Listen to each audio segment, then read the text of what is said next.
Bien, saludos y buenas noches. Domingo 19 de octubre. En El Salvador son las 8:04. Y estamos listos para entrar en el programa de esta noche. Hoy vamos a hablar, mira, hoy tenemos dos invitados con los que vamos a abordar, quizá hacer una especie de conclusión, digamos, de cuál es la perspectiva, el entorno actual en materia de derechos humanos. ¿Qué debemos de leer tras los últimos, digamos, momentos o situaciones que que se han vivido en el país? Me refiero al nombramiento de la procuradora, más bien la reelección de la procuradora, el silencio respecto a las notificaciones que ha hecho la CIDH, eh, el caso de denuncias. Bueno, la Comisión Interamericana de Derechos Humanos sigue abriendo otras denuncias, sigue recibiendo otras denuncias y habilitando esos procesos. Pero, ¿qué viene? ¿Qué se puede percibir? ¿Cómo se puede leer este momento y cuáles son las recomendaciones que se pueden tener de cara al futuro inmediato y de mediano plazo en materia de derechos humanos? ¿Cuáles son los mensajes que podemos leer? Porque prácticamente pareciera que se tenía una oportunidad para trasladar o enviar mensajes positivos en materia de derechos humanos, a partir de lo que se ha dicho tanto localmente como desde la comunidad internacional. Sin embargo, el mensaje es a reafirmar el manejo y la ruta que se ha sostenido hasta hoy. Más o menos ahí. Vamos a abordar todos estos temas con nuestros dos invitados. Esta noche nos acompaña Ingrid Escobar, que ya está con nosotros. Ingrid, buenas noches, gusto de saludarte. Buenas noches, Franklin. Un gusto para mí compartir con usted y con toda su audiencia. Un saludo especial para las personas que se van conectando. También muy alegre que voy a estar con el compañero Luis Rivera.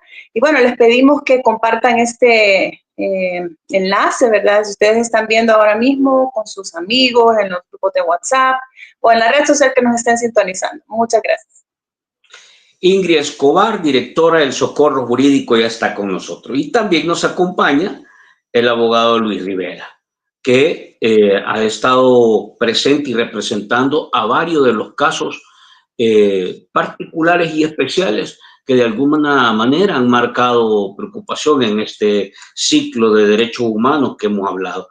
Quiero darles la bienvenida a todos ustedes, pedirles que nos regalen su like, que nos ayuden a compartir este contenido.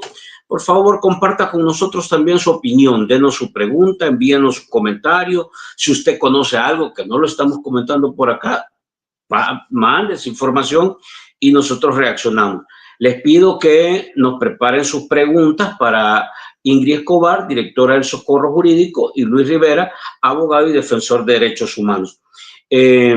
Arrancamos con esto. Vamos a ver, esta semana se nombra, o más bien se ratifica, la reelección de una de las procuradoras que ha sido quizá de las figuras más cuestionadas por su ausencia, por su silencio, muchos dicen por su complicidad, porque ha negado cosas que son imposibles de negarlas, pero bueno, la reeligen por órdenes, por supuesto, y con la complacencia de la estructura política que coordina y domina la decisión política hoy.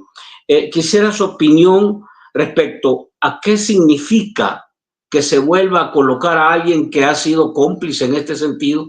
¿Qué significa de cara al futuro? ¿Qué viene para el país en materia de derechos humanos? Empecemos con Ingrid. Gracias. Bueno, no sé si Luis se presentó. Creo que no se presentó. Perdón, Luis. No, se me fue la onda. Discúlpame, Luis. A ver, no, yo lo presenté, pero no lo dejé hablar.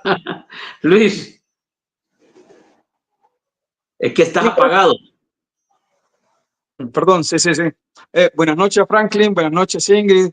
Gracias por permitirnos estar aquí nuevamente en tu programa y poder también, ¿verdad?, comunicarnos con la gente, poderle informar y saber qué es lo que está sucediendo. Bien. Gracias, Ingrid, por avisarnos ahí que nos había pasado por alto. Sí, perdón. Vaya, bueno, Muchas gracias por la pregunta, gracias a las personas nuevamente que se van conectando. Bueno, les pedimos suscribirse a este canal, compartir, y este tema es muy importante. Bien, mire, en primer lugar, no nos debe ni despeinar ni sorprender el hecho de, digamos, la reelección de la señora Raquel Caballero. No nos debe de, digamos, de sorprender, ¿verdad? De hecho, creo que ya la mayoría lo esperábamos. Tendría que haber sido como un milagro que fuera otra persona, que tampoco, déjeme decirle, por los perfiles, al menos los conocidos, era agradable saber que alguno de nosotros iba a tomar el cargo. Al final era, digamos, cualquiera era mal, ¿verdad? Estaba mal. Ok, sin embargo, en el caso de la actual procuradora, realmente, y bueno, hay que hacer una evaluación, ¿verdad? Hay que hacer una evaluación primero que todo. Y ha dejado mucho que desear. Ella es únicamente una figura decorativa, ella es únicamente un adorno, ella es únicamente alguien que en este caso detenta un puesto de poder muy importante, porque es el poder de ayudar al pueblo, es la defensora del pueblo. En el derecho internacional ella es, bueno, hoy con el tema de género, ¿verdad?, tendríamos que decir la Ombudswoman, pero es de Ombudsman. Es ella. Entonces, ¿y qué es lo que tiene? ¿Y qué significa eso, amigas y amigos? El defensor o la defensora del pueblo, ¿verdad? No la defensora del gobierno, no la defensora de políticos que la tienen ahí, detentando ese puesto de poder, pero además ganando, entre comillas, un salario muy poco merecido. Pero además, mire, bueno, de todos es conocido que ha hecho muchos viajes y no da información sobre para qué nos benefician esos viajes, dónde está la información pública del dinero que se le entrega, los viáticos y demás para esos viajes. Sabemos que hay un enorme nepotismo de por medio también, y creo que por eso es que aquí la evaluación al final, que no ha hecho nada por los derechos humanos, y no solamente hablo del régimen de excepción, que ya sabemos los derechos violentados, sino que pero abanico de derechos humanos, derechos sociales, económicos, derechos políticos, la democracia misma, derechos ambientales, derechos culturales, derechos laborales. O sea, por toda la población violentada en esos diversos derechos no se ha hecho nada. Pero ¿qué le quiero decir? Esa es la conclusión. Pero esta relación entre el gobierno y la actual procuradora es una relación ganar-ganar entre ellos. ¿Por qué? Porque ella tiene la única tarea de limpiarle la cara al Estado de violador de derechos humanos.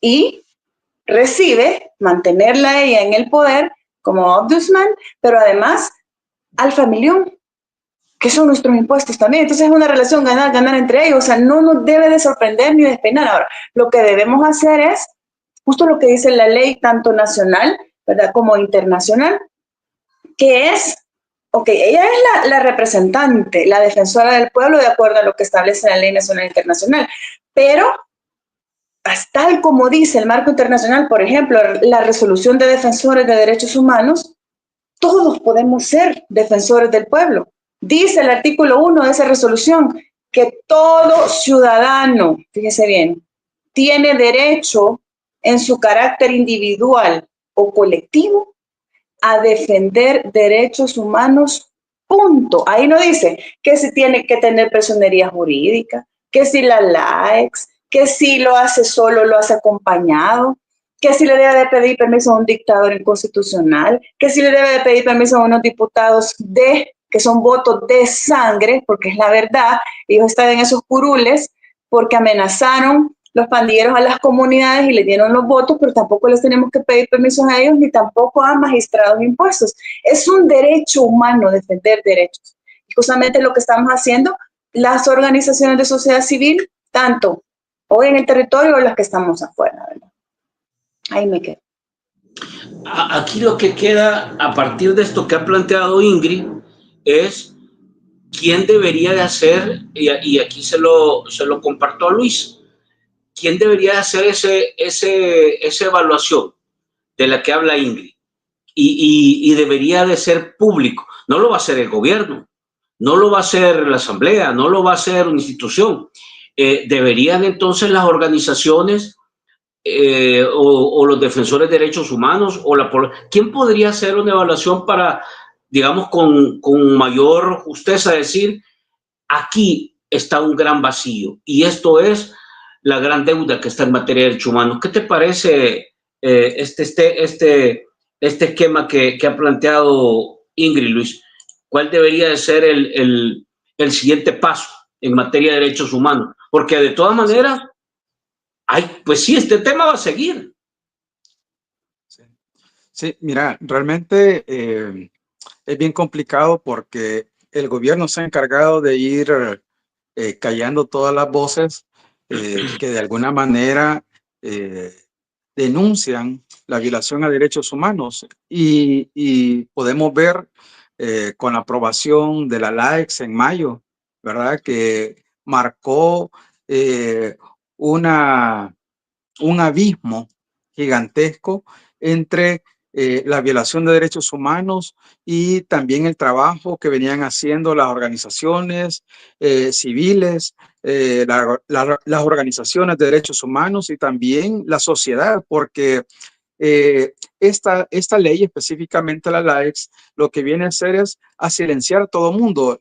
Si tú te recordás, es una ley ambigua, discrecional, con un montón de vacíos, pero que de alguna manera le permite al gobierno poder utilizarla no solamente contra las organizaciones, sino que también en algún momento contra la sociedad civil, ¿verdad? Es tan abierta, ¿verdad? Es tan ambigua que eso podría en algún momento, no lo hemos visto, pero creo que podría suceder en un futuro inmediato, que se utilice contra la sociedad civil. Bueno, pero volviendo al tema, la cuestión es que esta ley vino de alguna manera a cerrar los espacios cívicos que habían. Las organizaciones que se dedicaban a trabajar específicamente sobre la violación de derechos humanos, muchas de ellas ya no lo están haciendo, ¿verdad? Y entre ellas podemos mencionar un ejemplo, creo que todos los salvadoreños y los amigos que nos están viendo lo conocen, que es Cristosal,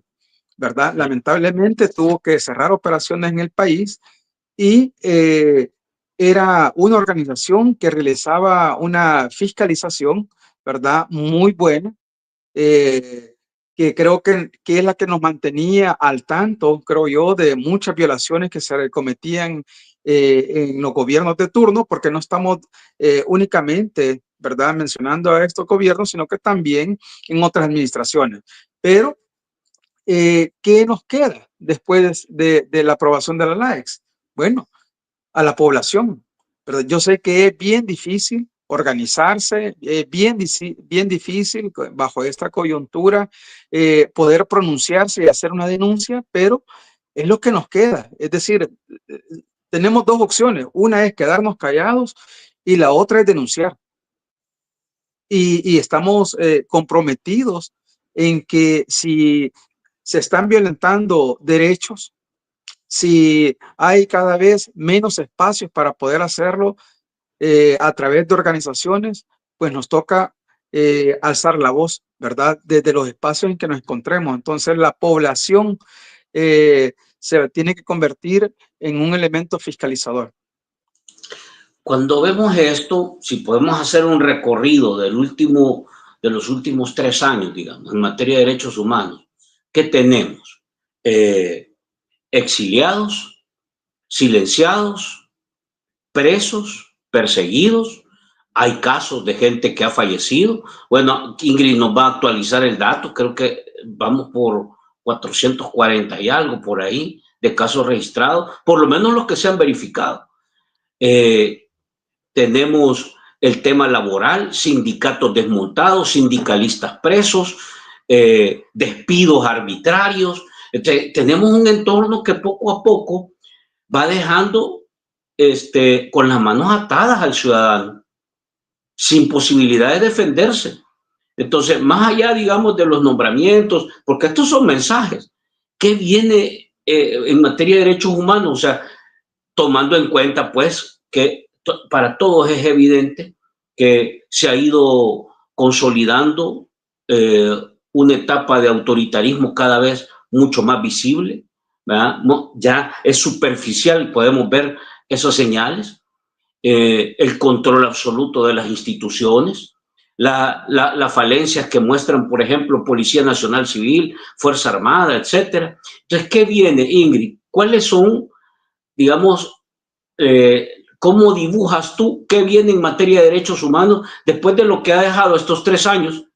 Y ahora abrimos un nuevo ciclo, sobre todo donde Bukele ha modificado nuevamente las reglas electorales, está acomodando el tablero de juego. ¿Qué señales son las que ves tú? ¿Se va a arreciar lo que hemos dicho, el acoso, la persecución, el silenciar voces? ¿Se percibe eso? Gracias, Franklin, por la pregunta. Bueno, miren, hablando de los últimos 3 años, que creo que ha sido lo más complejo, porque tenemos que recordar que digamos, declive o la peor parte comenzó en mayo de 2021. Eso no lo tenemos que perder de vista. Ya sabíamos cuando metieron a los militares a la Asamblea Legislativa que este era un gobierno de corte dictatorial, ¿verdad? Pero para 2021, cuando después de que las pandillas amenazaron a las comunidades prácticamente, porque el hombre Batman necesitaba poder y entraron a la Asamblea Legislativa una mayoría del oficialismo, bueno, ahí comenzó todo el declive, ahí comenzó la peor parte, ahí comenzó la grave violación a esta ley tan importante que es la Constitución de la República. Ahí comenzó la violación al Estado de Derecho, al debido proceso y todo lo que ya nosotros conocemos en derechos humanos que se está violentando. Fíjense que dice el artículo 1 de la Constitución: El Salvador reconoce a la persona humana como el origen y el fin de la actividad del Estado. Mire qué importante esto. Es eso lo que hace el Estado actualmente. Y ya le voy a contestar la pregunta para aterrizar cuáles son todos los derechos violentados, porque no son solo los del régimen. Dice el artículo 2, fíjese bien, donde se reconocen nuestros derechos fundamentales. Dice, toda persona tiene derecho a la vida, fíjese bien, a la integridad física y moral, a la libertad, a la seguridad, al trabajo, a la propiedad y posesión, y a ser protegida en la conservación y defensa de los mismos. Esos son nuestros derechos fundamentales. Artículo 144 nos remite a todos los derechos internacionales que son nuestros derechos humanos. Vigente. Los 3 artículos que le he mencionado, vigente. ¿Lo está cumpliendo el Estado de El Salvador? No. Ok. Vámonos, por ejemplo, a lo primero. Plan Control Territorial. ¿Se recuerdan? Son más de 400 millones de dólares que a usted y a mí, territorio nacional o fuera de las fronteras, nosotros con nuestros impuestos hemos pagado ese Plan Control Territorial, que es un fracaso. Es un fracaso porque si no, no habría casi 4 años de la medida régimen de excepción. Con este Plan Control Territorial que no sirvió de nada, porque se cayó 4 veces con las alzas de los homicidios, es decir, con la caída del pacto entre el gobierno de Bukele y las pandillas, nos dimos cuenta que fue un fracaso. O sea, es un dinero que no sabemos ni a dónde fue a parar, que está enlazado con el otro derecho que no tenemos, que es el derecho de acceso a la información pública. Usted y yo sabemos en qué se invirtieron esos 400 millones de dólares del Plan Control Territorial, porque lo del régimen es otro pisto. No sabemos, porque no tenemos derecho de acceso a la información pública. Nadie. Usted puede entrar al portal del Ministerio de Seguridad e Injusticia, le digo yo, porque sí, seguridad por un lado, pero una gran injusticia también por otro. No podemos verlo. Entonces, luego, ok, no derecho de acceso a la información pública, Plan Control Territorial fracasado, millonarias cantidades de dinero que no sabemos si fueron a parar a las cuentas de los pandilleros, a las cuentas de funcionarios, y luego nos meten a todos y todas, a todos y todas, no les gusta que digamos y usemos este lenguaje, pero pues aquí no es lo que ellos quieren. Ok, a todos y todas nos metieron el régimen de excepción, porque no es solamente para delincuentes, amigas y amigos. Y ya van 4 años y miren, la ley, tanto la Constitución como la ley internacional dice que no hay régimen de excepción en el mundo válido para violentar derechos fundamentales de manera sistemática, prolongada, como lo estamos haciendo nosotros en El Salvador. Ok, ¿qué pasó con el régimen de excepción? Y ahí voy con otros derechos, que son los derechos del régimen. ¿Qué dice el artículo 2? Derecho a la vida. Usted me hizo una pregunta. Ya van 449 víctimas mortales, por lo menos, pero pueden ser miles. Eso nos vamos a dar cuenta en los juicios masivos que todavía no han venido. Ok, derecho a la integridad física. En régimen, la gente entra, presunción de inocencia, indefensa, porque entran armados, y sin embargo lo golpean de bienvenida. No hay derecho a la salud, no hay derecho a la alimentación, no hay derecho a la vida. Hay torturas, hay desaparición forzada. Todos esos son los derechos vulnerados y violentados en régimen de excepción, ¿verdad? Y hablo principalmente por no menos de 40,000 personas que son inocentes y que están pagando una condena anticipada que no merecen. Ok, pero esos son de régimen. Pero, amigas y amigos, la salud. El Hospital Rosales ya tenía un presupuesto aprobado de hace años, desde el gobierno del FMLN. Un presupuesto de más de la mitad ya aprobado y no lo han terminado todavía. Y se supone que solamente van a ofrecer consulta externa. Los hospitales desabastecidos de medicinas. Mire, hay mucha gente ahorita con enfermedades de cáncer, diabetes, que no hay medicamentos, no hay insulina. Vámonos a las pensiones. Mire, las pensiones es el chorrito que ha mantenido más o menos a flote la economía de nuestro país. Todos los meses son millonarias cantidades de dinero las que están prestando de nuestro, y aquí voy yo, porque yo he sido trabajadora por 16 años, tanto del sector privado como público, y ahí están mis ahorros. Y así de nuestros ahorros agarrando a saber para qué. Bueno, sí sabemos para qué, para reorientarlo al hipotecario y prestarse millonarias cantidades de los diputados, ¿verdad? Que bien lindos, ellos sí tienen derecho de vivienda, la gran mayoría de estos diputados, porque les han dado millonarias cantidades del hipotecario tomado de nuestras pensiones. Imagínense. ¿Qué hablar de los derechos medioambientales? En el gobierno de Bukele, y eso no lo tenemos que olvidar, se aprobó, bueno, se derogó la ley que prohibía la minería metálica y se aprobó la ley de explotación de minería metálica, que ya en 3-5 años usted no va a saber si va a tomar café envenenado o si la sopa de pata va a llevar cianuro. No va a estar seguro, no va a estar seguro ya. Sobre todo en la zona norte. ¿Qué hablar de los derechos laborales, que creo que son los principales afectados? ¿Verdad? No se está haciendo nada por los despidos en la empresa privada, por el debido proceso, los tribunales de lo laboral están colapsados, tampoco y mucho menos se está haciendo nada por la gente violentada en sus derechos laborales en el sector público, que son miles de personas. La libertad sindical se perdió completamente en el gobierno de Bukele. ¿Qué hablar de los derechos culturales? Tenemos un ministro de Cultura que es técnico en ofimática, es técnico en Office. ¿Qué sabe ese hombre de cultura? De nada.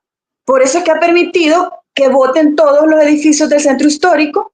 Y bueno, hoy la familia Bukele, bitcoins extranjeros de China, de Estados Unidos, de todos lados, se están adueñando, ¿verdad? Después de violentar. ¿Y qué es lo que hicieron? Mejor persiguieron al muchacho que rescató las losas y baldosas hasta que lo querían meter preso, que era un doctor y artista. Hoy está afuera, porque si no estuviera preso ahorita. ¿Se recuerdan de ese caso, verdad? Bueno, y bueno, ya lo último y lo peor de todo, ¿verdad? En educación, y ya con esto casi termino, en educación, miren, eso de las 2 escuelas por día, eso es una gran farsa, eso es una gran mentira. Ahí está, por otra parte, la gente, la misma comunidad educativa diciendo, miren, discúlpame, pero tener a una persona, un reo en fase de confianza, o en otros casos del régimen, gente que ni ha sido ni juzgada, subida en una escalera con un casco, subir la foto a la red social, no es una o 2 escuelas por día, discúlpenme, eso es propaganda barata, ¿verdad? Y por otro lado, hay una pérdida millonaria de ese dinero porque hay unas empresas fantasmas que les han entregado esas construcciones, bueno, ni son construcciones, son reparaciones porque no son nuevas, amigos y amigas. Entonces, corrupción. Y para la más desgracia, ¿verdad? ¿Qué es lo que está pasando actualmente? Que los defensores de derechos humanos, aquellas personas que, como le digo, no es que es que Bukele no es el que decide quién tiene o quién no tiene derechos humanos. Es que la ley lo establece, si el mundo está así, ese es el orden mundial y así dice, todas las personas en su carácter individual o colectivo tenemos derecho a defender derechos. Pero ¿qué pasó hoy?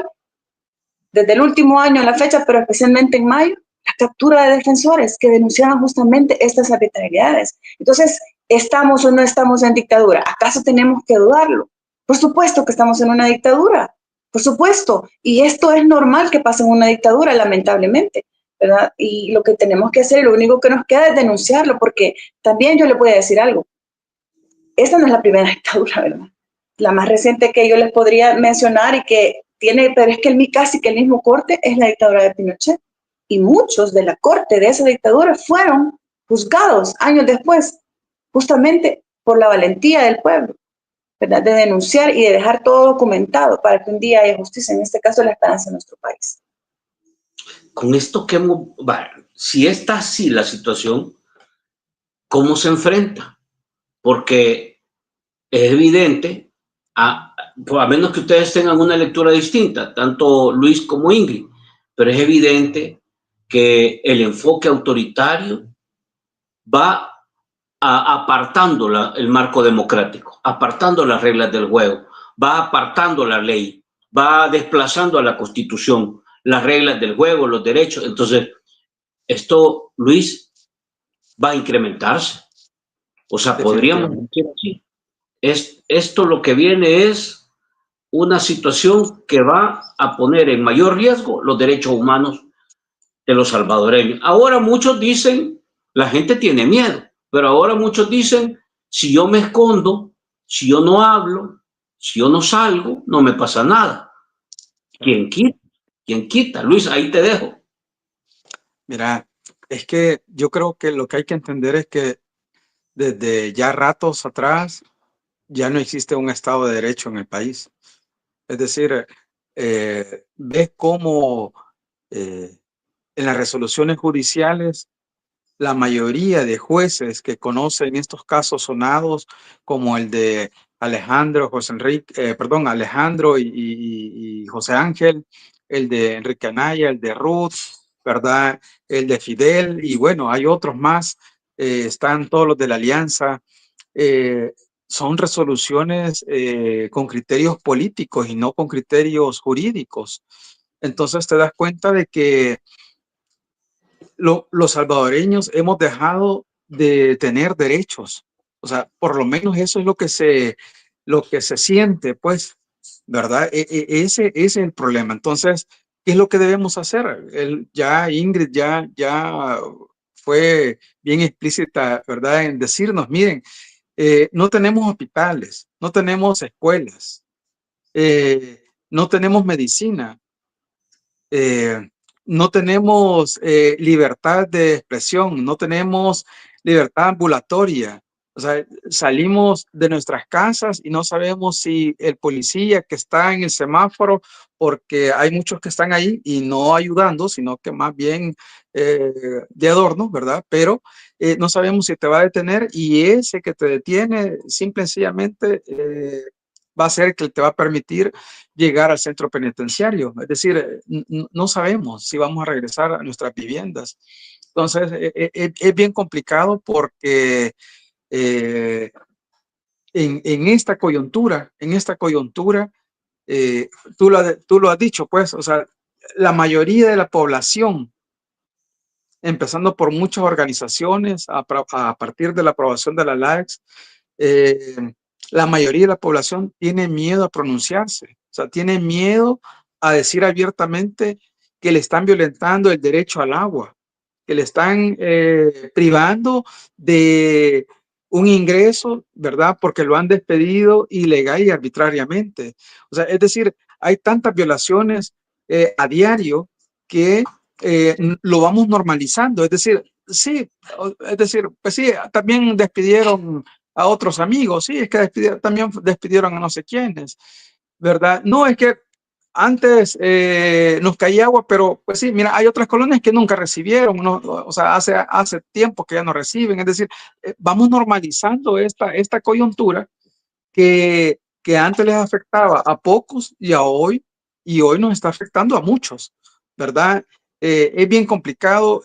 Yo insisto, Franklin e Ingrid, que la única forma hoy por hoy de luchar con esta coyuntura es la denuncia, ¿verdad? No importa el espacio que estemos. Mira, yo me alegro, en serio, yo me alegro a entrar a redes sociales y ver alguna publicación del gobierno y la gente se pronuncia increíblemente, es decir, eso lo vemos casi todos los días, ¿verdad? Es una forma en que la gente está mostrando su inconformidad, su molestia y también todavía su poca libertad de expresión, porque mientras no nos bloqueen esos mensajes de denuncias en redes sociales, creo que lo vamos a poder hacer, pero cada vez todos los espacios se van cerrando. Mira, hace semana y media, si tú te recordás, hubieron varios analistas políticos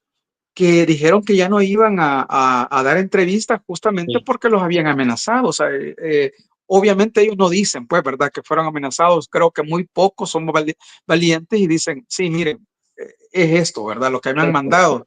Pero sabemos que eso está sucediendo, ¿verdad? ¿Por qué? Porque son personas que a través de su voz están haciendo llegar las denuncias que sufre la población. Entonces, estos espacios son importantes. Debemos de seguir alzando la voz. Creo que uno de los problemas que tenemos hoy por hoy, que es el miedo, debemos de dejarlo, ¿verdad? En la medida que nosotros denunciamos, promovemos que otros también alcen la voz, promovemos que otros también se animen a luchar. Si no luchamos, vamos a estar perdidos, definitivamente. Y la lucha no solamente es en redes sociales, Franklin. O sea, no solo basta poner en X, en TikTok, en Facebook, en cualquier red social, que no le llegó el agua, que fue despedido, que ya no tiene para pagar su casa y la están desalojando. No solamente eso, ¿verdad? Sino que también hay que pasar a otro tipo de acción, hay que organizarnos, creo que eso es importante. Debemos dar un paso cualitativo a esto, ¿verdad?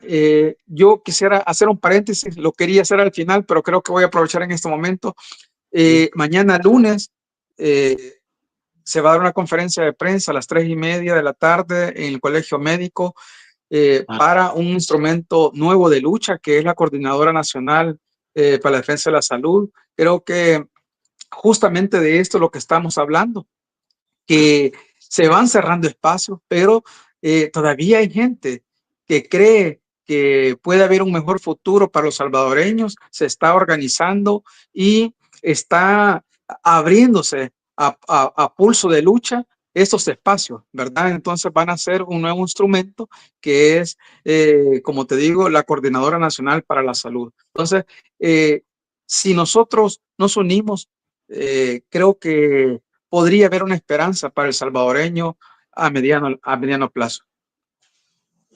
Fíjate que precisamente esto que está planteado para mañana, recuerden ustedes también que creo que fue el fin de semana pasado, el encuentro de las comunidades, ¿verdad? Sí. De varios departamentos del país. Entonces yo de verdad que me alegro de eso. Estoy totalmente de acuerdo contigo, Luis.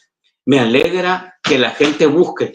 Te voy a decir que aquí nos han estado llamando, Ingrid y Luis, les comento, nos han estado escribiendo, fíjense, dice, yo vivo en Washington y estoy muy preocupado por lo que está pasando en el país, pero por mi trabajo, por cómo está la situación acá, no tengo con quién coordinar o organizarme aquí en Washington. Entonces, si usted me puede decir con quién contactar, fíjate las cosas que están pasando. Entonces, yo creo que esto que tú has mencionado, Luis, es una señal que se va a incrementar. La gente va a buscar un nicho, un espacio donde articularse, donde organizarse para defenderse a lo que viene. Me parece que por ahí va la cosa. Y para poder enfrentar de mejor manera las situaciones que vamos a empezar a ver. Quiero leerles unos comentarios que se me ha hecho una carga de comentarios y hay varios que hay que reaccionar a ellos. Voy a darle lectura y a partir de eso le vamos dando forma. Dice, hola Fran, buenas noches, saludos María Elena, un gusto. Comandante, ahí están los likes, dice, Michi nos saluda por acá. Feliz domingo, aquí estamos pendientes, apoyemos con nuestro rimbombante like, dice. Bendecida noche a ti y a tus invitados, gracias.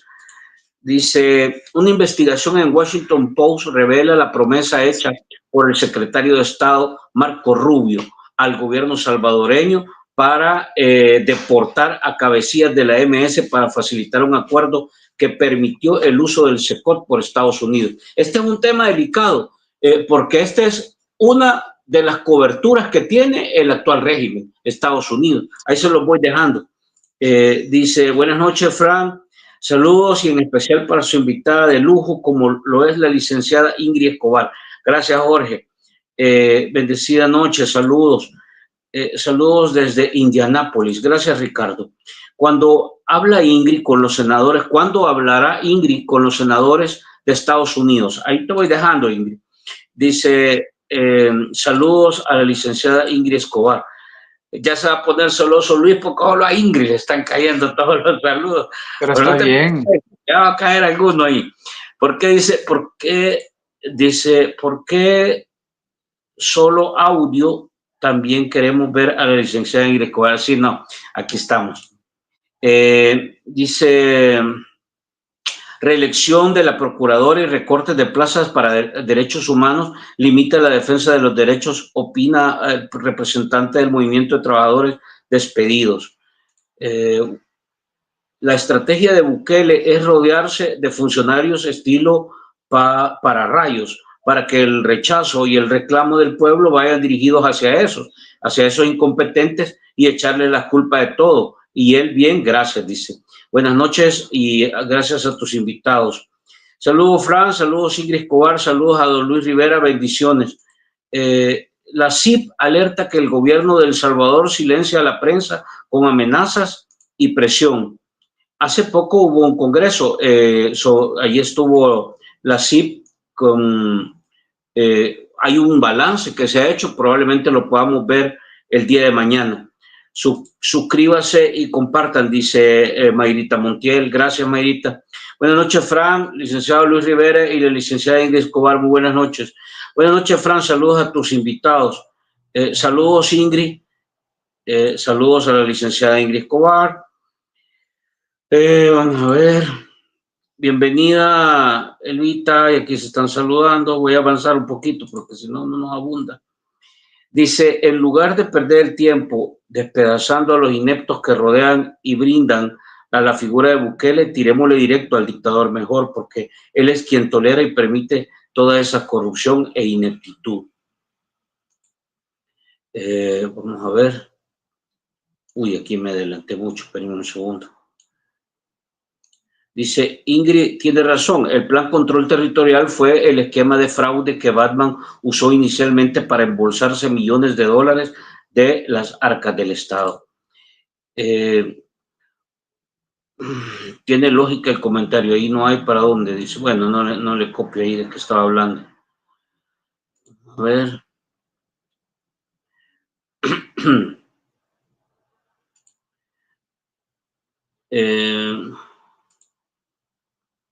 Hay que hacerle sentir el rigor de un buen chilillo, dice al tiranosaurio, dice Michi. Tremenda Michi. Ya es hora que las grandes mayorías se subleven en contra de la dictadura y la manera más sencilla de hacerlo es yéndose al paro a través de una huelga nacional de carácter indefinido. Ahí dice, vamos a ver, si 5 o 10% de la población deja de trabajar, entonces 5 o 10% pierde ganancias. La oligarquía neoliberal que protege a Bukele y no les va a gustar, dice. Si el pueblo tiene miedo, pues la solución es hacer un llamado al paro de labores, una huelga general, dice Eduardo Rivas. Vamos a ver. Este Nayib se va a acostumbrar a estar jodiendo gente, que cuando se sienta más cómodo es cuando la gente se va a poner en algo. Como el ladrón, cuando está más confiado en robar, es cuando lo agarran. Buenas noches, licenciada Ingrid Escobar. Aquí en el en vivo ya, dice Sánchez. Con una huelga, la purga interna de la dictadura se va a arreciar y se van a morder entre ellos mismos. Y el puesto de Bukele se va a comenzar a tambalear. En El Salvador, dice, le gustó el Estado, al musulmán le gustó el estado de excepción para someternos a todos y abusar del poder. Él cree que el país es de él y se le olvida que los pobres somos más.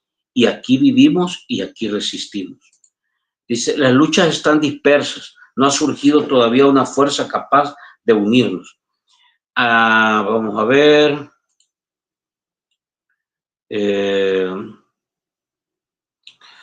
Nosotros dice, vamos a ver, Jorge Turcios se ve que es fans de Bukele, dice, nosotros nos sentimos orgullosos de nuestro país, así los engaños de los frentudos son falsos, ¿cuál esperanza? Dice, váyanse a Venezuela, dice.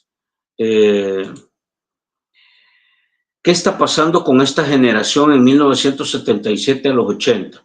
La Guardia capturaba a campesinos en la zona de Arcatao y los obligaba a hacer trabajo forzoso en carreteras, pero el pueblo impidió eso. Mujer hermano lejano que consume la propaganda de Bukele ya se dieron cuenta que el país más seguro del continente no es El Salvador y la migración a la inversa nunca va a ocurrir. Saludos desde Maryland. Vamos a ver si logro avanzar un poquito porque si no... saludos al licenciado Luis Rivera, adelante con la lucha. Vamos a ver.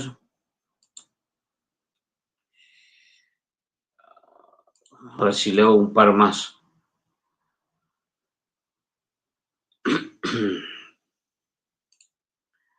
Dice, las generaciones actuales no tienen memoria de los rostros que vienen reenganchándose. Debemos refrescar la memoria, que no nos vean la cara.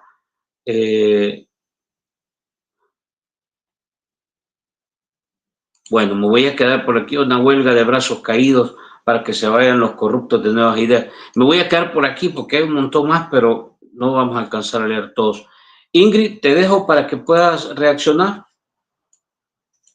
Gracias, Franklin. Gracias a las personas que han comentado. Buenos comentarios, la gran mayoría, y bueno, y los que son malos comentarios, pues ya vemos que la gente ni pone ni su foto ahí porque no tienen el valor de dar la cara, ¿verdad?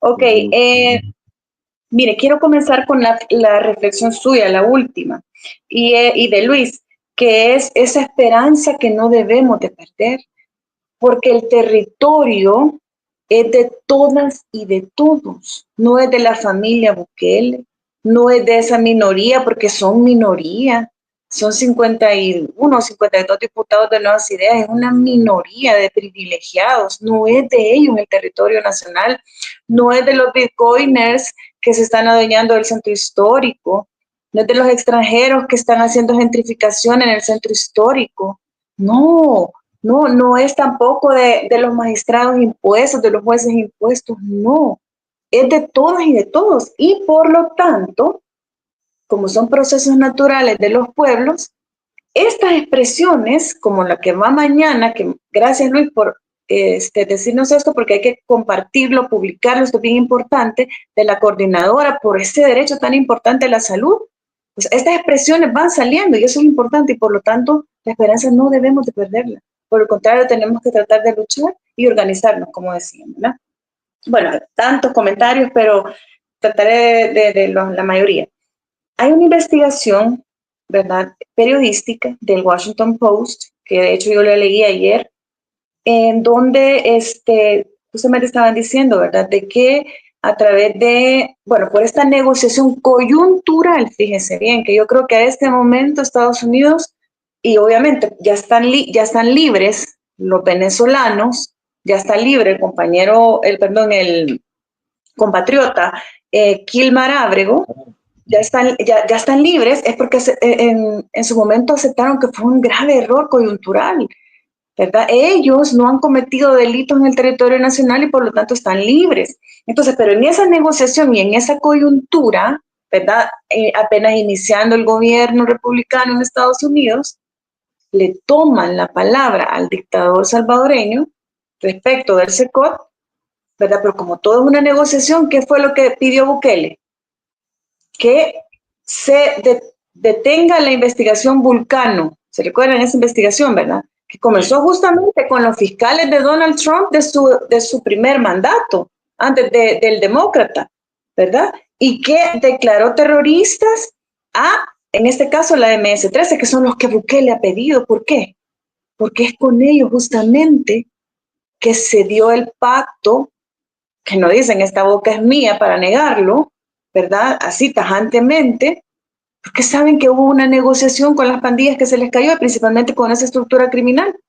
Entonces, ¿qué dijo? Vale, necesitamos que se detenga la investigación Vulcano y que me devuelvan fulano de tal en los juicios de Nueva York, por ejemplo. ¿Lo han hecho los jueces? No, hay una gran diferencia. Y esto lo voy a enlazar con este análisis que tenemos que hacer. ¿Por qué es hoy y no después, sino antes, esta agudización o escalada represiva en contra del pueblo y de los defensores de derechos humanos? Justamente por esta coyuntura entre El Salvador y Estados Unidos. Miren, ellos están aprovechando esa cercanía, el lobby que hicieron millonario, porque eso también hay que decirlo, con los lobistas y demás, que ya todos conocemos esto, para que hoy, bueno, mucha gente que está en puestos de poder en Estados Unidos tienen cercanía con el gobierno de Bukele, pero eso es efímero. ¿Por qué? Porque ya vienen, por ejemplo, las elecciones de medio término, que son en noviembre del próximo año, es decir, estamos a un año ya, y las cosas pueden cambiar en el Congreso de Estados Unidos, y por lo tanto, es un reflejo de también cómo le va a ir, en este caso, el gobierno de Bukele en referencia a los demócratas en Estados Unidos, que no es lo mismo. Yo les recuerdo cómo hablaba Bukele cuando estaba el gobierno de Joe Biden. Él decía, nosotros no somos patio trasero de nadie, y los 4 años pasó peleado. Hoy de repente simplemente es ni más ni menos que la alfombra. En este caso, porque no le queda de otra. ¿Qué es lo que pide Bukele? Impunidad, impunidad, ¿verdad? Y eso es justamente lo que está pidiendo, y muy acertado el comentario del amigo. Yo espero que no se dé así, que se haga justicia, ¿verdad? Porque esos delincuentes han cometido delitos tanto en El Salvador como en Estados Unidos, y ojalá que se procese y que hablen y que digan la verdad, que es en este caso el pacto escondido, velado, entre funcionarios del gobierno de Bukele y las pandillas, que es lo que ya sabemos que nos ha causado toda esta situación. Ok, hablaban ahí despidos en la PDH, o sea, imagínense, estamos hablando de los derechos laborales, ¿y cómo le vamos a pedir a la PDH justicia, que haga algo de lo que su mandato le manda? Si hasta ellos mismos le están violentando los derechos humanos a los sindicalistas de la PDH, a sus propios trabajadores, o sea, es una locura realmente. Claro, ahí decían, ¿verdad? Un comunicado de la CIP, de la prensa amenazada. Bueno, si son no menos de 50 periodistas los que han salido en 3 meses de El Salvador, huyendo de que se les pueda meter preso, ¿verdad? Decía un amigo ahí, no nos desgastemos o perdamos el tiempo como señalando, ¿verdad? A otros funcionarios, quizás él se refería a diputados, los magistrados, etcétera, sino que hablemos de Bukele. Decía él, ajá, tiene razón. O sea, ¿tiene razón en qué sentido? De que hay escalas de responsabilidad, ¿verdad? Pero no podemos negar también que tanta responsabilidad tiene Bukele, porque es el, digamos, agente de Estado que actúa en su carácter oficial desde el Ejecutivo y que promueve no solamente el régimen, sino que una serie de políticas públicas que violentan derechos humanos en muchos casos, pero también abajo de él están todos sus ministros, ¿verdad? Que son los que proponen, ¿verdad? Que son con los que gestiona, pero también está la Asamblea Legislativa, que son en teoría los representantes, hoy podemos decir, de las pandillas, porque ya sabemos, los mismos pandilleros lo han declarado así, que pidieron votos, pero igual al final es lo que tenemos, ¿verdad? Es una cooptación de poder y demás. Entonces, pero ellos también tienen nombre y son agentes de Estado actuando en su carácter oficial y tienen una responsabilidad también. Tanta responsabilidad tiene la Administración de Justicia, pero tanta responsabilidad, y ahora me voy a enfocar en régimen de excepción, tiene aquel custodio, ¿verdad?, que golpea a una persona procesada, no condenada, al punto de llevarla a la muerte, es decir, un homicidio agravado. O sea, tiene tanta responsabilidad Nayib Bukele y los que detentan el poder en los 3 órganos de Estado, como Osiris Luna, los directores de centros penales, el custodio que permite esto, y otro, ¿verdad?, en la cadena de responsables. Entonces, por ese lado es que nosotros mencionamos a todos, ¿verdad? Bueno, luego decían, y eso tienen razón, ¿verdad? Pareciera que hay luchas dispersas, o sea, que hay diversas organizaciones, a veces hasta vemos algunos peleándose, no solamente o o nos vemos, porque hay que asumir una corresponsabilidad, tal vez teniendo diferencias entre organizaciones o entre los mismos canales y etcétera, pero eso es normal, o sea, eso es natural. En el caso de nosotros, no por opinar diferente nos llevan preso. El problema es cuando se trata del gobierno. Anda a decir algo diferente, a veces no vas a ir a parar preso, ¿verdad? Ahora, las luchas dispersas, tiene razón, tenemos que hacer un llamado siempre a la unidad en la medida de lo posible, pero esos son procesos naturales de los pueblos, o sea, no es algo que se va a imponer.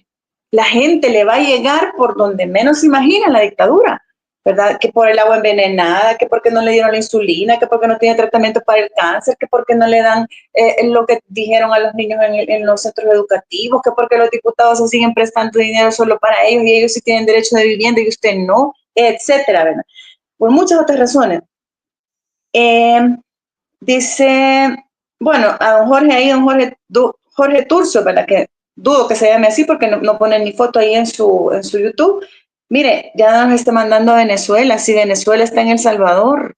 Todos los asesores de Bukele que nos tienen en toda esta desgracia son venezolanos, ¿verdad? No. Mire, eso de la migración a la inversa, qué cosa más de mentira, ¿verdad? O sea, es una mentira en todas sus dimensiones y en letras mayúsculas. ¿Cuál migración inversa? A ver, compatriota, ¿usted se quiere venir con su capital para El Salvador? En un lugar, en un país donde no hay seguridad jurídica de nada, ¿verdad que no? Nadie. Entonces, eso no es cierto. Al contrario, hay un éxodo. Todos los días salen decenas y decenas, cientos y cientos de salvadoreños para Estados Unidos, para Europa, por razones económicas principalmente, por razones de seguridad y hoy por razones políticas. Somos ya otra dictadura más de la región. Mire, me pareció muy importante cuando decía una persona ahí que hay que revisar la historia. Eso es importante, porque justamente nos está pasando lo mismo, es como un ciclo, ¿verdad? ¿Por qué? Porque las condiciones que generan este tipo de procesos, hoy una dictadura cool, antes una dictadura, eran militares, ¿verdad? Se recuerdan todos los años 70, 80, eran golpes de Estado tras golpe de Estado, hoy es cool, ¿verdad? Moderno, pero es lo mismo, es el mismo ciclo que se repite. Entonces, eso es importante. Y por último, hoy sí, ya te estoy diciendo por último, preguntaba a una persona ahí que cuándo vamos a ir para hablar con los senadores, pero no solo con senadores, sino que también con la Comisión Interamericana de Derechos Humanos sobre el tema del exilio. Quiero decirles que muy pronto. Y aquí les informo que afortunadamente en tiempo express yo he logrado, ¿verdad?, obtener mi carácter o calidad de residente permanente por migración de refugiada. El Estado, este Estado reconoce que tanto las pandillas como el Estado son capaces de ejercer violencia en contra de personas, ¿verdad? Y por lo tanto, fíjense bien, bien interesante, otorgan el refugio, ¿verdad?, a las personas. Así que, ¿qué les quiero decir con esto? Que yo dependía mucho de esto para poder salir, entonces ya estoy cerca, ¿verdad? Como les habíamos dicho, era en octubre, pero lo hemos trasladado para noviembre, en razón de esto, ¿verdad? Así que eso les quería comentar y bueno, ahí me quedo yo. Muchas gracias. Eso quiere decir que probablemente se pueda dar hasta el otro año, ¿o crees tú que puede darse este año, Ingrid? Estamos como depende mucho de eso, ¿verdad? La invitación está abierta. Entonces nosotros vamos como mesa de salvadoreños exiliados. Entonces, y la invitación está puntualmente para 2 vocerías de la mesa, entonces, y una soy yo, entonces tenemos que esperar esa parte. Entonces estamos todavía no con la certeza de la fecha, pero sí, o sea, de que vas, porque ya están las invitaciones ahí, tanto en el Congreso como en la CIDH. Voy con Luis y luego regreso para que me cuentes cuáles son las principales, digamos, propósitos que están planteadas en esa visita. Luis, comentarios a las reacciones, a las preguntas, etcétera, que hace la comunidad. Sí, fíjate que me llamó la atención que se repitió un par de ocasiones lo del paro nacional, un paro nacional, y también decía qué hacer con aquellas luchas dispersas. Otras que ya había notado, ya Ingrid ya la contestó, así que no las voy a mencionar nuevamente, pero creo que esto es importantísimo. Ya Ingrid lo mencionaba, de que el pueblo todos los salvadoreños vamos a entender a golpes o a como sea, ¿verdad? A qué nivel nos ha llegado la dictadura y entonces vamos a reaccionar, decía Ingrid. Estoy diciéndolo de otra forma, ¿verdad? Pero es así, es decir, aquellos, por ejemplo, que se sentían muy seguros de que el régimen no los iba a tocar y que ya fueron tocados por el régimen, hoy obviamente están reaccionando, ¿verdad? Hay gente ahí de COSAVI, gente que también de los sindicatos, gente despedida. Bueno, hay un sinfín que podemos llevarnos horas mencionándolos, enumerándolos, pero esta cuestión es así. O sea, vamos a reaccionar en cualquier momento. Yo espero que sea más temprano que tarde, como dice el dicho, ¿verdad? La cuestión es que aunque aquellos que alzamos la voz, aunque seamos muy pocos los que hoy por hoy estemos luchando porque permanezcan esos pocos derechos humanos que aún tenemos, podamos ser la luz de todos estos que ahorita están dispersos, ¿verdad? Quiero decirles que hoy, justamente, Franklin, hoy se celebró el primer año de vida del Movimiento para la Defensa de la Clase Trabajadora. Es un movimiento que nació justamente en esta dura realidad, ¿verdad? En esta coyuntura. Nació un octubre de 2024, ¿verdad? Justamente cuando el ministro de Hacienda congeló, permítanme, que se me fue el escalafón de salud y de educación, ¿verdad? Entonces, a partir de ese anuncio que hizo el ministro, ¿verdad? Que lo conocimos cuando presentó el presupuesto 2024, comenzó a organizarse estos dos sectores y a partir de eso nació la primera marcha blanca en esta coyuntura, que fue el 19 de octubre. ¿Verdad? En este mes justamente se cumple un año, hoy se celebró. ¿Y por qué lo menciono? Bueno, porque es que así nacen estos instrumentos de lucha, ¿verdad? De una necesidad. O sea, a salud le congelaron su escalafón, a educación le congelaron su educación, que habían sido dos sectores que habían estado relativamente tranquilos, ¿verdad? Que no los habían tocado mucho, pero el año pasado todos se activaron. Y si bien han habido efectos negativos que se han tenido a partir de estas manifestaciones, porque no solamente fue la del 19 de octubre, sino que también fue la del 21 de noviembre, a partir de esas dos acciones que se hicieron reivindicatorias, se logró al final que se mantuvieran los escalafones, ¿verdad? Claro, dentro de todas las luchas siempre hay cuestiones negativas que se pueden mencionar. Por ejemplo, hay docenas o cientos de trabajadores despedidos, algunos porque asistieron a cualquiera de las marchas, otros porque sabían las jefaturas que iban a participar, siendo este un derecho constitucional que los amparaba a ellos, ¿verdad? Que es el de libre asociación, libre expresión. Los despidieron, ¿verdad? Tenemos ya un ejemplo de estos sucesos. Ustedes se recuerdan, 20 personas de un bus que se trasladaban de Sonsonate para San Salvador a la manifestación, todos fueron despedidos el día lunes, ¿verdad? Todos, muchos de ellos ni siquiera se presentaron porque tenían día de descanso, ¿verdad? Entonces, estas situaciones son así, nacen de una necesidad, ¿verdad? Yo, por ejemplo, admiro a Samuel, ¿verdad? A Samuel Ramírez, porque cómo ha logrado esa cohesión dentro de las familiares de la gente afectada por el régimen, ¿verdad? Y es un instrumento de lucha muy fuerte. Creo que hoy por hoy incluso hace poco ha recibido un reconocimiento a nivel internacional y creo que eso es lo que nosotros necesitamos. Es decir, darle la oportunidad a la población que se pueda acercar a un instrumento de lucha, ¿verdad?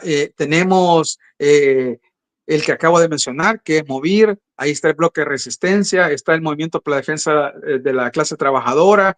En esta coyuntura de despidos, por ejemplo, que casi todos los años, desde 2019 para acá, ha venido de una forma exponencial, ¿verdad? Creciendo. Cada vez son más despedidos entre noviembre y diciembre de cada año. Bueno, ahí está el movimiento de trabajadores despedidos, el MTD, como se conoce popularmente, siempre viendo de asesorar y ayudar a los trabajadores que se les quita su sustento, porque esto estamos sufriendo, ¿verdad? Es decir, no solamente es el hecho de quedarse sin un empleo, sino que lo que conlleva no tener ya esos ingresos fijos. O sea, estamos hablando de que no pueden pagar sus casas, no pueden pagar sus deudas, no tienen para alimentación. Mucha gente se ha suicidado a partir de esta situación crítica. Hay familias desintegradas. Bueno, hay tantas cosas que suceden a partir de la pérdida del empleo, ¿verdad? Que es un mecanismo que tenemos nosotros hoy por hoy los salvadoreños, que todavía tenemos el podernos asociarnos libremente. Entonces, creo que con el tiempo se va a dar de una forma quizá un poco más organizada, es decir, más planificada, pero hoy por hoy están estos instrumentos y hay que acercarse, ¿verdad? Fíjate que en el caso del MTD no tenés idea de cuántas denuncias estamos recibiendo todos los días de trabajadores que están siendo despedidos en las instituciones públicas y privadas también, ¿verdad? Principalmente de maquilas.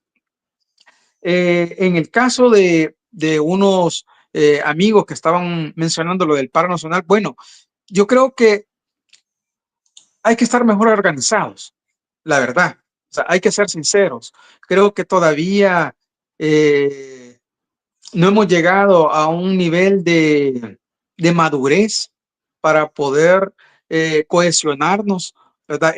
Ya Ingrid lo mencionaba, a veces hay diferencias entre las organizaciones o hay diferencias entre los miembros de colectivos y es natural, ¿verdad? Somos seres humanos, pero poco a poco hemos ido aprendiendo a cómo convivir porque no es ese el objetivo que buscamos. O sea, tenemos claro cuál es el objetivo y creo que eso es lo importante porque eso nos permite disipar un poco las diferencias y encaminarnos, ¿verdad? En cuál es la ruta, que es lo importante, ¿verdad?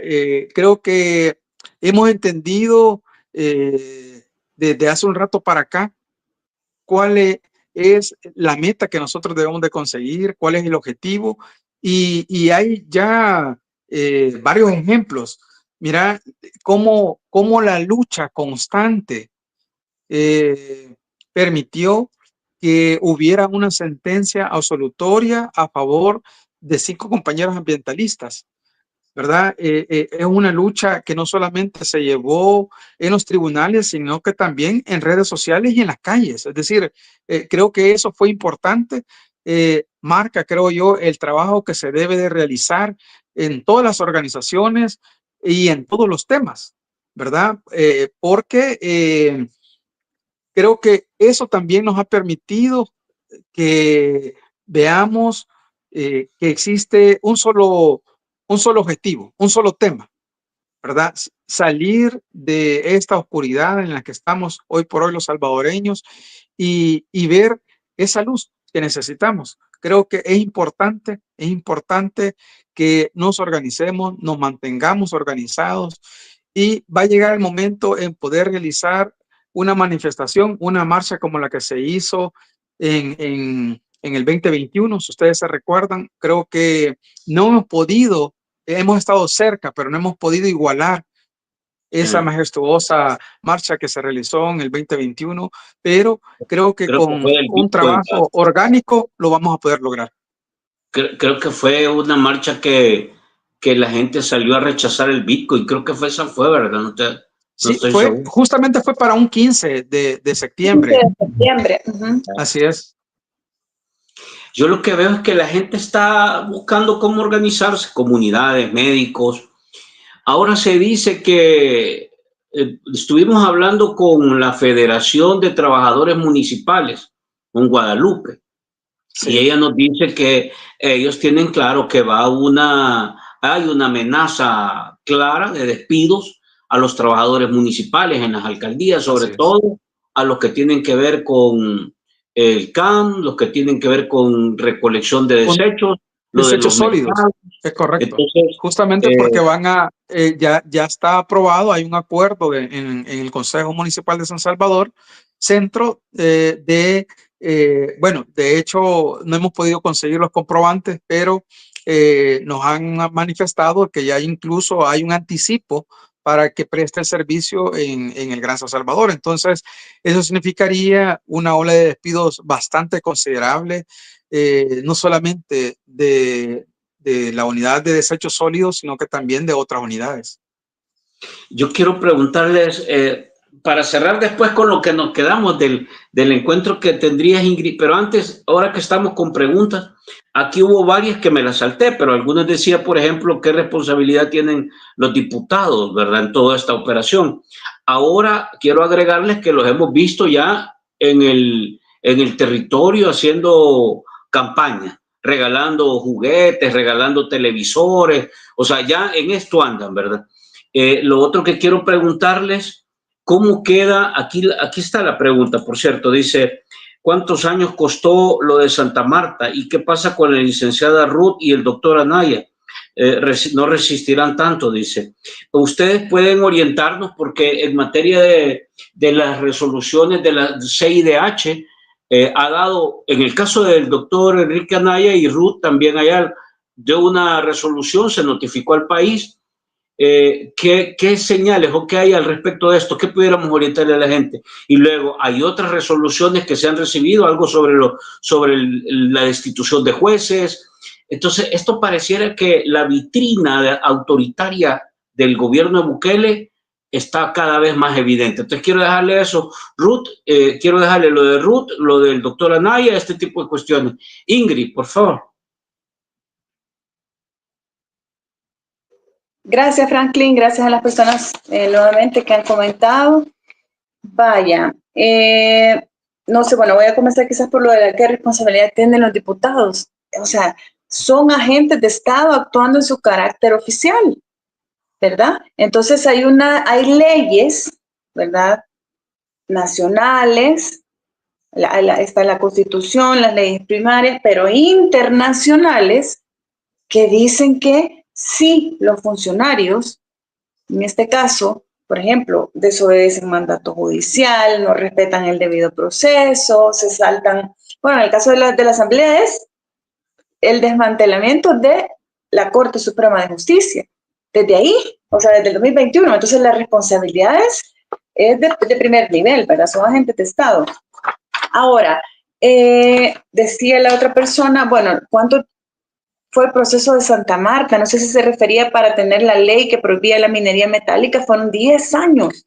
Fíjese bien, 10 años donde hubo participación no solamente política, que es importante, plural, sino que participación ciudadana de las poblaciones que iban a ser afectadas, y se logró esta ejemplar prohibición de la explotación de minería metálica a través de esta ley. ¿Quiénes la derogaron? Los diputados actuales. Y ahí, si no sé si ahí va la pregunta, ¿en cuánto tiempo? En 45 minutos. Así, 45 minutos, ¿verdad? Y en otros 45 minutos aprobaron donde se permite que nos envenenen el agua, los mantos acuíferos, que haya enfermedades renales en la población, que se contamine toda la zona norte nuevamente, ¿verdad? Lamentablemente. No sé si eso era lo que se refería.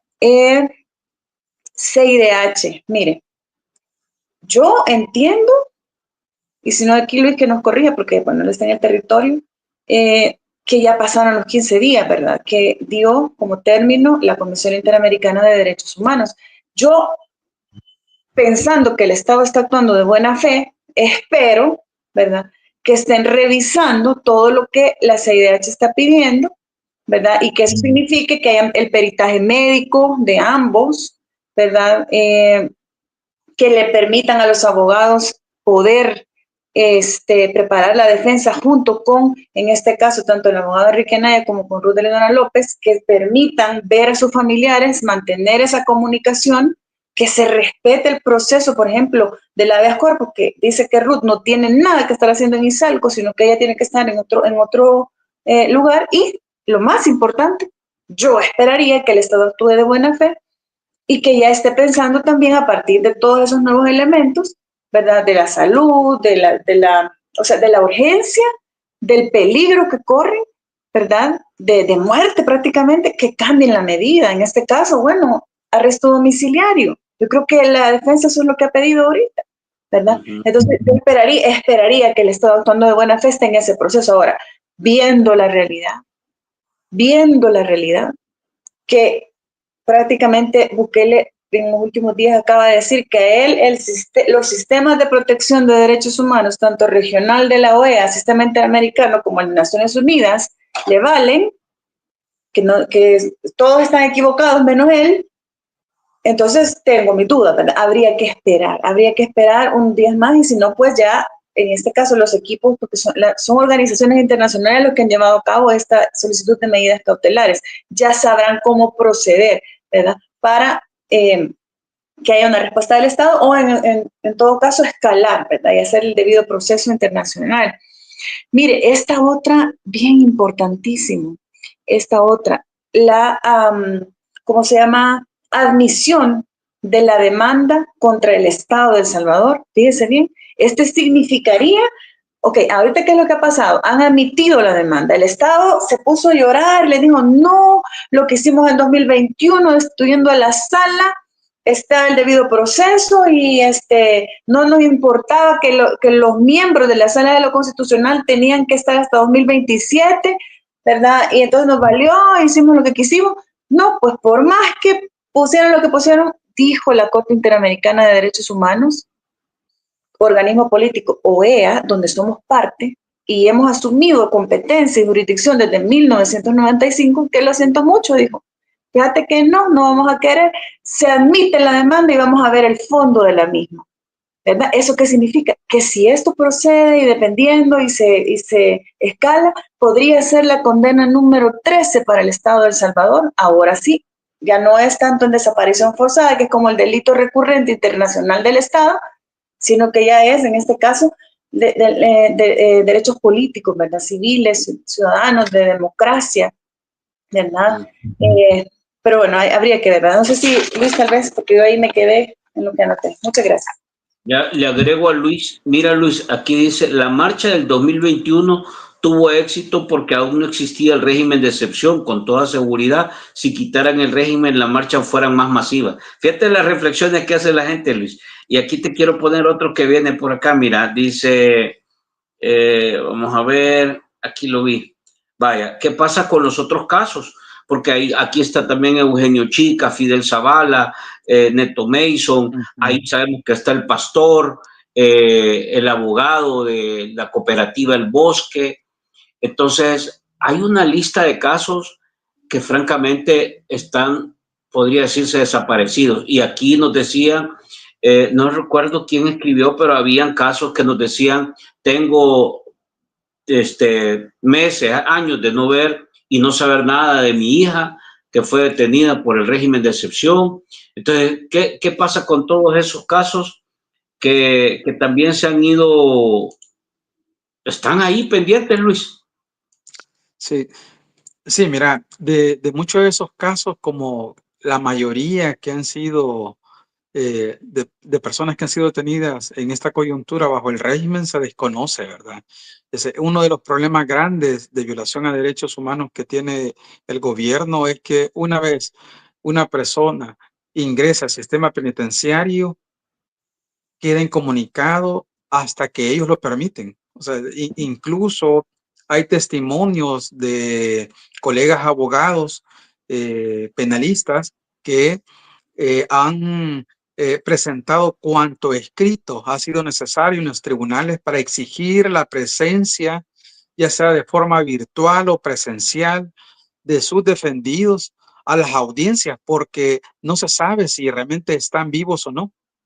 Y entonces han tenido que insistir no una o dos veces, sino que docenas de veces hasta que algún juez ha permitido que ellos estén presentes. Y lo que ellos han expresado es que muchos de ellos incluso no han podido reconocer a sus propios clientes por el problema de salud que ellos atraviesan, ¿verdad? Que uno es el poco peso que tienen, masa muscular, es decir, es increíble, pues, ¿verdad? Prácticamente son personas eh, en un estado deplorable, ¿verdad? De salud, y entonces esto es lo que pasa en este momento. Una vez entras al sistema penitenciario, tenés más posibilidades de salir sin vida que en un estado de salud, ¿verdad?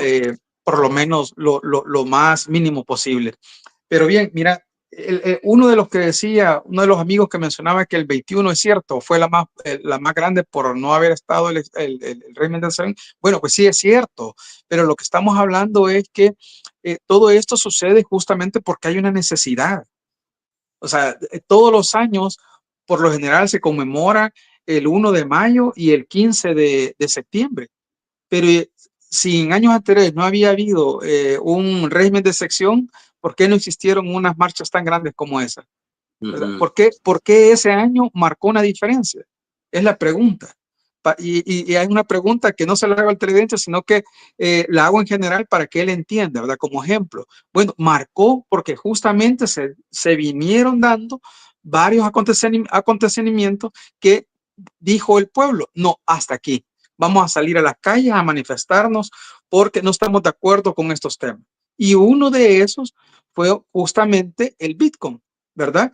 Entonces, ves cómo esas necesidades de expresarnos, de denunciar, nos permiten también tomarnos las calles. Y eso fue lo que ocurrió. Y eso es lo que nosotros estamos esperando que ocurra nuevamente. O sea, la situación de los salvadoreños en el país es tan, pero tan grave que probablemente en una convocatoria que se pueda realizar, pues pueda ser mayor a la del 2021, ¿verdad? Pero bueno, mira, quiero leer algo que tengo por acá porque es importante para los amigos que nos están viendo y escuchando, que dice, mira, las medidas cautelares de la CID son de estricto cumplimiento. Son vinculantes para los estados, parte del sistema interamericano, según lo ha establecido la Corte Interamericana de Derechos Humanos. ¿Qué es lo que sucede? Que una vez que estas son emitidas, se incorporan automáticamente al derecho interno y deben cumplirse para proteger a las personas de daños irreparables. ¿Cómo es que ha ingresado a ser parte del derecho de los salvadoreños estas medidas cautelares? Por lo que Ingrid mencionó al inicio de este programa, que era el artículo 144 de la Constitución. Sí. Este artículo lo que permite es que todos aquellos tratados, convenios, protocolos que El Salvador acepte y firme como Estado, entonces se tienen incorporados al sistema jurídico interno. Y en este caso, al ser parte del sistema interamericano, esas medidas que otorgó la CID a favor de Enrique y de Ruth también deben de cumplirse por ingresar internamente a través del artículo 144 de la Constitución, ¿verdad? Sí. Entonces, mira, el problema aquí es que hay abogados que simpatizan mucho con el gobierno. Incluso tenemos a un funcionario de alto rango en el gobierno que encuentra artículos escondidos en la Constitución. Imagínate, o sea, entonces ellos dicen, no, ¿quién dice que las medidas cautelares son de estricto cumplimiento? No, que vayan a ordenarle a otra gente, ¿verdad? Y comienzan ya a hacer comentarios desubicados, ¿verdad? Que no entienden la gravedad de desobedecer este tipo de resoluciones, ¿verdad? Entonces, vamos a aclarar, como dijimos, la resolución en el caso de las medidas cautelares, porque no son todas las resoluciones de la CID, sino que en este caso las medidas cautelares son de estricto cumplimiento, en primer lugar.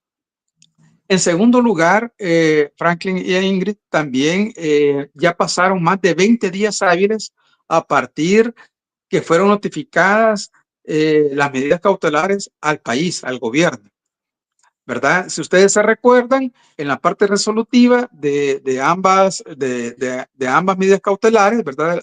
Que son las 66 y las 67, de la CID, mencionan que les dan 15 días para que ellos cumplan todas las medidas que ellos están estableciendo ahí. Pero hasta donde yo tengo conocimiento, ninguna de las medidas ha sido cumplida por parte del gobierno, hasta donde yo tengo conocimiento, ¿verdad? Eso es hasta este día, ¿verdad? Justamente porque yo sabía que en algún momento íbamos a tratar el tema de las medidas cautelares y entonces he estado dándole seguimiento todos estos días atrás para ver de tener elementos suficientes para los amigos que nos ven y nos escuchan y pudieran conocer si realmente se están cumpliendo o no. Hasta donde yo tengo conocimiento, no se están cumpliendo. Entonces, esto es muy grave porque significa, como decía Ingrid, que en un futuro no muy lejano vamos a tener otra sentencia, en este caso de la Corte, ¿verdad?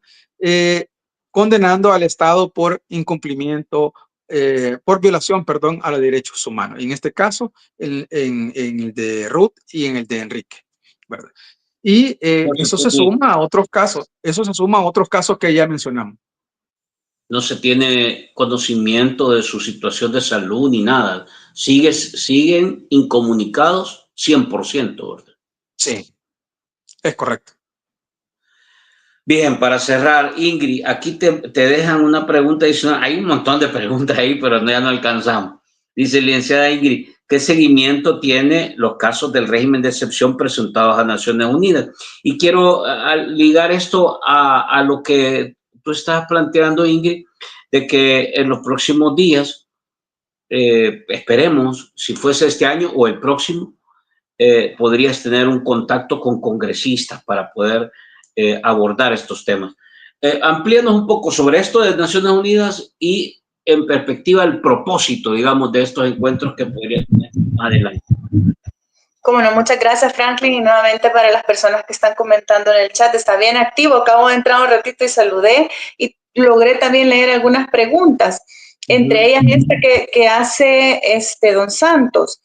Vaya, fíjese bien, el caso de Naciones Unidas, nuestra organización Socorro Jurídico Humanitario, que seguimos trabajando en cuanto a la elaboración de procesos como los habeas corpus, o lo que hoy lo hacemos a través de citas, pero además de mecanismos internacionales de Naciones Unidas, hasta este momento hemos presentado 312 cartas de delegación, es decir, hemos activado los mecanismos de comunicación urgente en distintos grupos de trabajo y en esos 312 van los casos que pregunta el amigo en el chat, ¿verdad? ¿Y qué proceso sigue? Miren, aquí es donde tenemos que ver lo preocupante de la situación.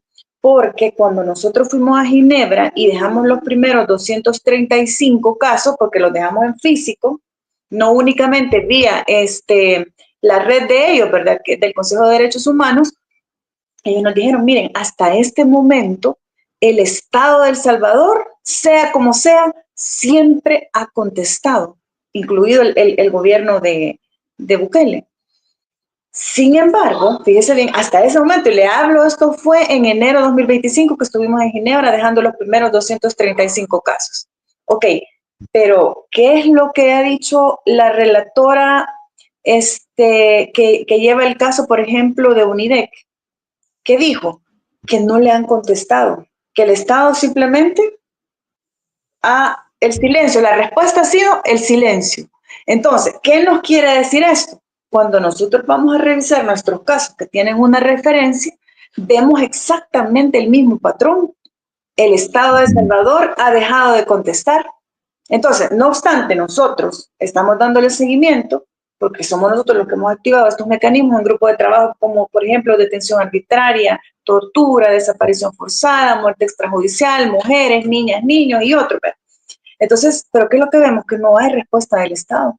Entonces, el Estado, ¿qué nos está dando? ¿Cuál es el mensaje que nos está dando?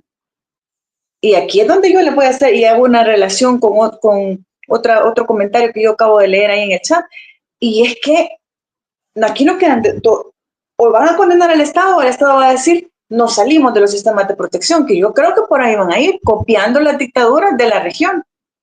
Cuando eso pase, y aquí es donde tenemos que hacer el llamado a los asesores, porque yo entiendo que Bukele de derecho nada, ¿verdad? Pero los asesores tienen que recordarse del Convenio de Viena, que protege los tratados y que adoptado desde 1969 y que está, fíjese bien, alineado y ratificado por El Salvador con la Carta Democrática del Sistema Interamericano, pero con la Convención Americana también. Entonces, ¿qué le quiero decir con esto? Que, ok, se pueden salir, pero de hoy para atrás, todas las violaciones cometidas por el Estado de El Salvador, según la Convención de Viena, no se salvan, no se salvan y los procesos van a seguir. Y ya sea que estemos nosotros, los hijos de las víctimas mismas, pero un día va a haber justicia, un día va a haber justicia. Solo es cuestión de que nos informemos más y nos informemos bien. Quiero decirle que ahí leí el otro comentario del señor y que me confundí con lo de Santa Marta. Él preguntaba cuánto tiempo estuvo la gente procesada de Santa Marta. Han estado, si no me equivoco, por casi un año y medio, ¿verdad?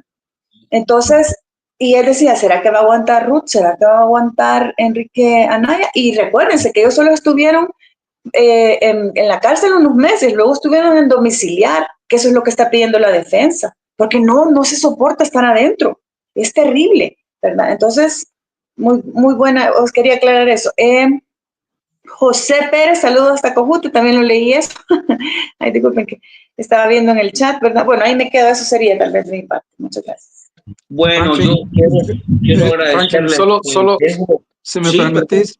Sí, claro. Es que mira, hay un ejemplo justamente de lo que Ingrid acaba de mencionar. Hay un ejemplo reciente y ocurrió el 11 de marzo del 2025, que fue detenido el expresidente de Filipinas por la policía de Filipinas y la Interpol justamente por una orden de la Corte Penal Internacional. Entonces, porque había cometido crímenes de lesa humanidad. Entonces, ¿qué significa esto? Que tarde o temprano, como dice Ingrid, no importa si esto ocurre dentro de 5 años, 10 años, 20 años, lo importante es que la justicia va a llegar, ¿verdad? Y yo siempre menciono el ejemplo del expresidente de Filipinas porque es un dato reciente, o sea, de un par de meses atrás. O sea, no lo hemos leído en un libro, ni nos han contado porque alguien en algún momento lo vivió, sino que es reciente. O sea, es una persona, un ex funcionario, un ex mandatario, ¿verdad? Un ex presidente de un país que fue acusado por crímenes de lesa humanidad, fue condenado por la corte y fue capturado. Entonces, esperamos que también en un futuro no muy lejano suceda eso. Sobre ese. También le tocó al de Honduras por otra vía. Claro. Sí. Mire, sobre ese ejemplo tan excelente que ha dado Luis, quiero decirle, es que exactamente, ese es el espejo en el que ellos tienen que verse. Esto de la orden de captura y actual detención y proceso de este Duterte, se llama, ¿verdad? Si no me equivoco, es el apellido, creo, de este país. ¿Por qué viene? Porque ellos votaron y ratificaron el Estatuto de Roma, ¿verdad? Y nosotros, Estado de El Salvador, votamos y ratificamos el Estatuto de Roma en marzo de 2016. O sea, es un instrumento internacional que depositamos en Naciones Unidas desde 2016. Y por lo tanto, aunque ellos digan, no me importa, no contesto, no, ahora es así, pero el poder no es eterno. Y los pueblos sí están para siempre. Entonces, ojo, porque, pues sí, que lo valoren, ¿verdad? Por eso es importante dejar el registro de la denuncia, por eso es importante que la gente envíe. Miren, uno no sabe cuánto tiempo, de verdad, no nos desesperemos, no saben cuánto tiempo, pero la justicia siempre cae. Y hasta ahora, yo no sé que nos corrija aquí Ingrid o Luis, pero todos los casos que han agarrado este rumbo del autoritarismo han terminado mal, huyendo, escondiéndose, encarcelados, y algunos hasta perdieron la vida, porque en realidad lo que se hace, se paga. Quiero agradecerle Ingrid y Luis. Ingrid, gracias por estar con nosotros. Mira, la gente de verdad, ¿viste cómo activó los comentarios y todo eso?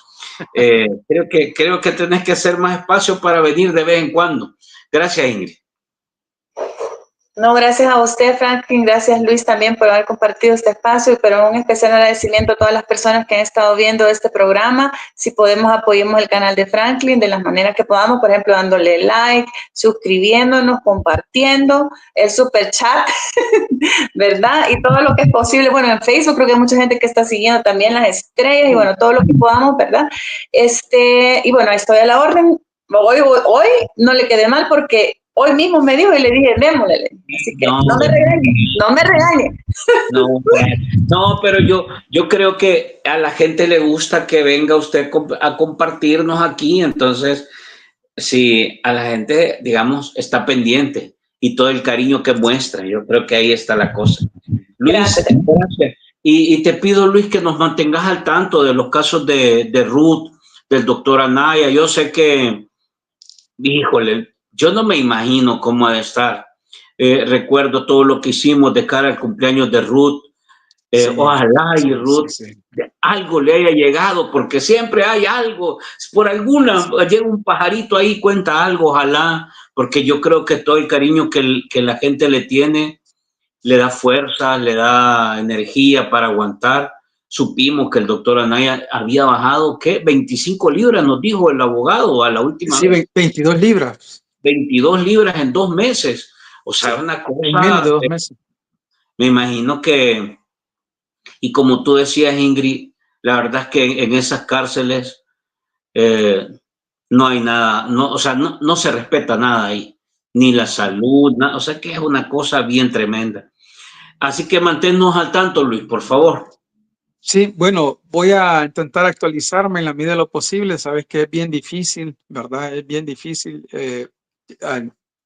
Créeme que la dificultad que existe es que hemos llegado a un momento donde los abogados defensores son amenazados, ¿verdad? También con quitarles sus autorizaciones o incluso detenerlos, ¿verdad? Por dar información. Justamente por eso es que la mayoría de casos lo llevan con reserva total, ¿verdad? Para que no haya una fiscalización ciudadana sobre estos casos. Pero voy a intentar la manera de actualizarme y podríamos hacer tal vez un día de esta semana o de la próxima, ¿verdad? Sí. Para ver de mantener informados a toda la población también. Claro que sí. Bien, nos quedamos hasta acá. Les agradezco. Mañana vamos, miren, otro movimiento que anda dando la lucha son los afectados de COSAVI. Mañana va a estar con nosotros en la noche Juan José Ortiz. Mañana, yo les cambio el nombre a todo el mundo, me andan corrigiendo. Juan José Ortiz va a estar con nosotros mañana. Vamos a hablar. Han sido los primeros que llegaron a tocarle la puerta a Raquel Caballero después de que la han ratificado, reenganchado, y no los quiso recibir. Mandó a otra procuradora ahí adjunta. Entonces, esos son mensajes, pues. Ellos llevan 1 año y medio tocándole la puerta y hasta hoy nunca los ha recibido. Mañana hablamos con Juan José Ortiz, pero además, como él tiene su papel de economista, vamos a hablar sobre el Bitcoin, esa caída que ha pegado el Bitcoin, y vamos a ver cómo eso sigue jugando, porque ahora ya el gobierno ya no habla de Bitcoin tampoco. Todo lo que falla lo saca del discurso y deja de hablar de eso. Así que nos quedamos hasta acá. Gracias, Ingrid, nuevamente. Gracias, Luis. Un fuerte abrazo. Bendiciones y que Diosito esté con ustedes. Nos quedamos hasta acá, querida comunidad.